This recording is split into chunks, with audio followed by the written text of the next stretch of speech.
Join me as I show you how to do this Peyote Time Bracelet. It's actually a bracelet I've been working on for probably over a year, just sitting and sitting and sitting. I know you have some of those projects too. Grab them back out and work on them. This one here, you're going to be learning Peyote Stitch with some Delica beads. Works great as a bracelet and also as a choker too. Tons of variations that you can do, so make sure to watch to the end to see all of the things that you can change up and put in the middle of these peyote sections. If you haven't yet, go ahead and look below the video in the description to get links back to the website, which will list the exact materials that were used and answer the quantity questions. Gather up your materials and let's get ready to get started. So to begin the Peyote Time Bracelet, what we're doing is we're making a series of pieces of our Peyote Stitch. And we're going to be using our Delicas to do this. You can obviously do it without Delicas, you can do it with regular seed beads, but what we're doing basically is creating this long row, and then we're going to group it up.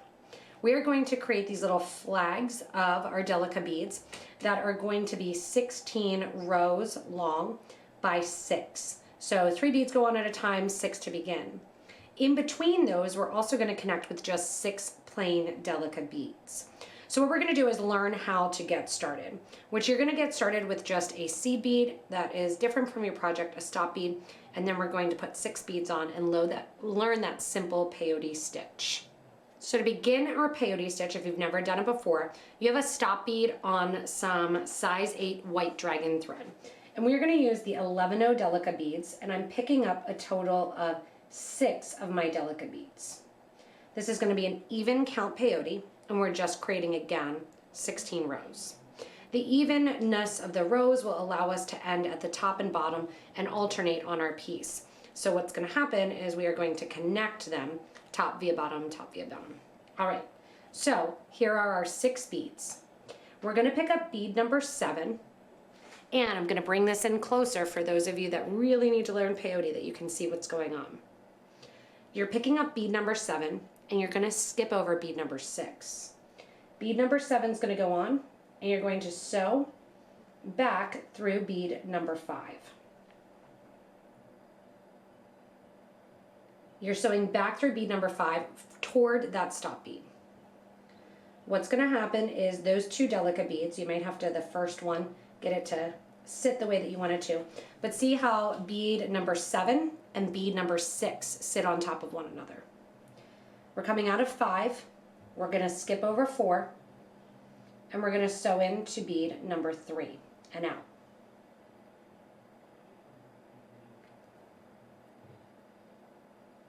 Coming out of bead number 3 then, we're going to pick up another bead, skip over bead number 2, and sew through bead number 1. When you sew through bead number 1, make sure that you are not going through that stop bead. You can see now we actually have 3 rows of peyote stitch. We have our first row and our second row that are combined, those 6 beads that we originally put on, and now we have our 3rd row. As you start your 4th, 5th, 6th, etc., it becomes much easier. You pick up your next bead and you sew back through bead number 3 of the row you just completed. Pick up your next bead, sew through bead number 2 of that last row. Pick up your next bead, sew through bead number 1 of row 3. You just completed row 4. 5, you're going to again sew back through bead number 3 from the row before. You're going to add a bead. You can see this goes pretty quickly once you get established, and you can tell exactly after that first row exactly where your beads are going and how you need to sew them through. So there we just completed our 5th row. Now, how do you know what row you're working on if you sit it down or if you come back? What you want to do is turn the project sideways, and you want to count the column 1 and column 2. That's going to give you the total number of rows that you've done. So you've done 1, 2, 3, 4, 5. We're at the end of row number 5. Then as we go down here, you can see row number 6 as we start. We haven't finished yet, but row number 6, now all of a sudden, when you finish and you get to the end, you can see 1, 2, 3, 4, 5, 6 beads there. That's how you're going to count the number of rows, and I want you to get the whole way up to 16 beads. Once you're done your 16 rows, your thread should be coming out basically the top right corner of your peyote stitch. You're going to add an additional 6 Delica seed beads, and then you're going to start over again. So we're going to go in here and add another 6 beads, and then we're going to start another one of our peyote sections. So this one here, I kind of usually hold those beads tight. I think it's easier, and then push one bead out of the way and go in and create my peyote stitch. You just need to remember, after you add 3 beads, stop and turn the opposite way, because you don't want to sew back into those extra Delica beads. So here we're going there, we're stopping, turning the opposite way, and doing another section of 16 rows of our peyote stitch. Once you're done your sections of peyote, and I have 11, you can do 12, it's kind of up to you. What we're going to do is bring our thread the opposite way and connect all of these pieces. So we are going to be extending the top 6 seed beads as well too. So these will run right along the top. After we connect the top and connect these blocks, it's up to you really what you want to put inside the interior of the piece. To start, what I'm going to do is take my thread and needle after coming out in my 16th row, and I'm going to sew back through the project here to bring my thread and needle out that final last bead. So you can see when you sew back through peyote, you want to do so that you don't see any extra thread showing. So you'll notice that I went back a total of 3 rows up and down the piece. Once you're there, you're going to add your 6 beads, and of course I have not that many out. Pour some more out here. 1, 2, 3, 4, 5, and 6 beads get added, and then you're going to sew into the next piece here. If you want to, and you want to make your corners or your sides a little bit more stable, and even you can use 15-ohs, what I'm going to do is sew on an angle all the way to get down to the bottom. We're going to go along the bottom then and sew on an angle to get through to the top. So this is going to take a little bit of time getting down there, or you can go straight across the top and straight across the bottom. If you want to go across the bottom here, what you're going to need to do is go down the rows all the way. I'm actually just going to go along the top. Let's do that and we'll reinforce it. Less stitching to do. Go through the top here, make sure you don't see any extra thread. This will also reinforce that edge.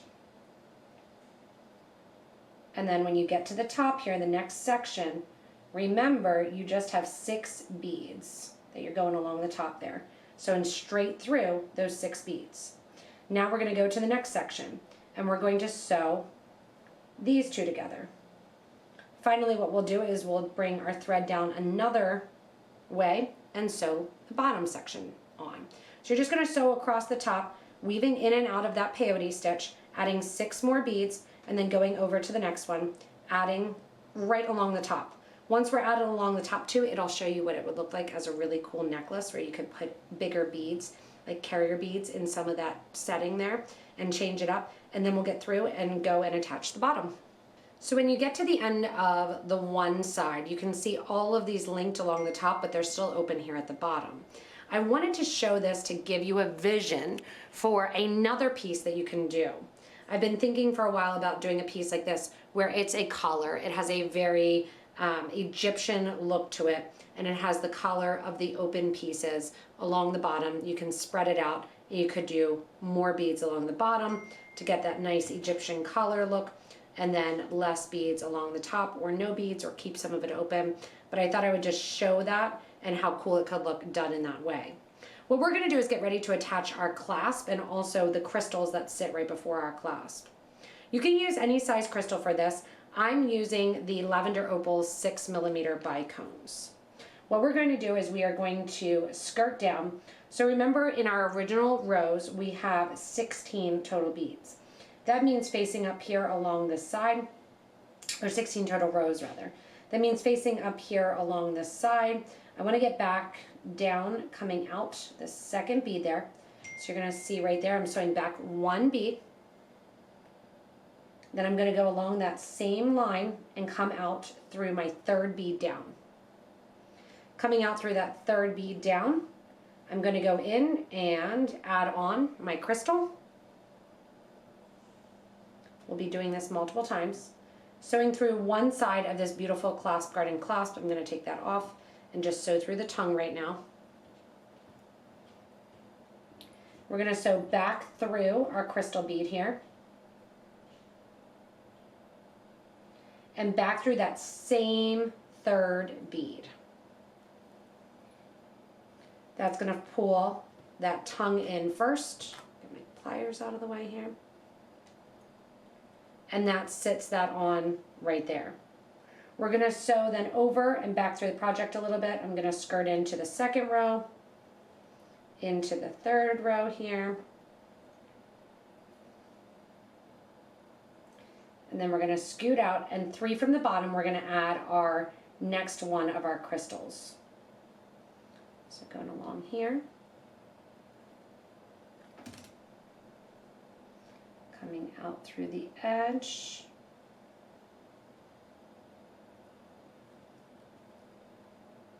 Sewing back in and kind of circling around if we need to. And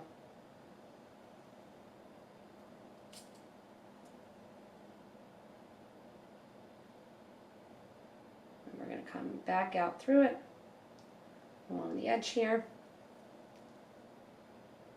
Add our next crystal and attach to the tongue.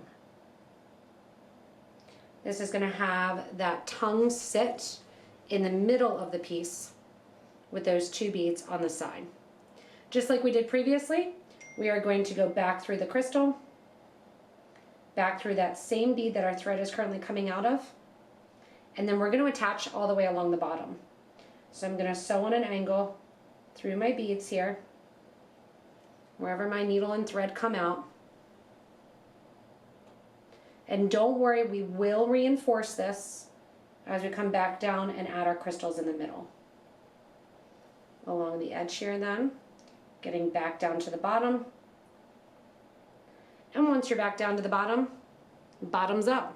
6 go down in between, sewing along the bottom, 6, 6, 6, the whole way along the baseline. When you get to the opposite end, you're going to put your clasp on. You can see that I've done so already. You want to make sure when you put your clasp on that you are making sure that your clasp lines up and that your bracelet lays flat. Because what you don't want to happen is that you have a twist in the middle because your push clasp does not line up with the piece. So I have the clasp there that I've attached again to the third bead in on both sides. And we'll come back and reinforce this one more time, so don't worry. What we're going to do now is we're going to go up the piece, adding in our first row of crystals, and then come back the piece, again reinforcing, adding in. In the middle here, your beads are 8 wide, or you have 8 rows basically wide here along the side, 8 beads facing forward. Bead number 1 and bead number 8 are connected to your lines. You're going to go into bead number 3 or 2 in, and you're going to add your 6 millimeter crystal, count 2 in on the other side, and string through. If you want to, you can add a little 15-0 between or after each if you want that space. I'm going to just keep it right there just to show you what that space looks like. Sometimes with the 8 millimeter beads, they could be 7.9 millimeters, they could be 8.3 millimeters, so do not limit yourself to that measurement in order to check your beads. Check them first, and if you need some 15-0s in that little space, you certainly can do that. Knowing that if you have a little bit of thread that is showing, when you pull, it's going to pull the piece itself. So it's up to you kind of which way you want your beads to be, if you're doing rounds or you're doing not rounds. These 6 millimeter here, I wanted to show you what the 6 millimeter looks like. I'm going to sew back out, testing that out, grab a 15 before and after. We're going to add our bicone in, and then we're going to go straight across to, again, that second bead and add them the whole way along the bottom, sewing through the peyote stitch, linking onto that second bead. Once you go down one side of the bracelet, you can see how pretty that looks with the 6s in that little window spot. I went through coming out the end here and reinforced the clasp, sewed over, reinforced the clasp again, sewed back over, reinforced the clasp, back over, and then I'm coming out now the opposite side, still through bead number 2, or the third bead in, bead number 2 if you're not counting the edge, 15, crystal 15, go over and count the open 1 and 2 back in there, and then you're just sewing right along, Going in, I sew on an angle. I think that's the easiest, so that you make sure that your needle is ready and in position to come out that same area there. Add your 15 crystal, 15, and then once again over to the next spot, 1 and 2, so into that second spot there, down along your project, and continue the whole way to the end. This is why it's called that Peyote Time, because it looks like a watch band as you build them in here.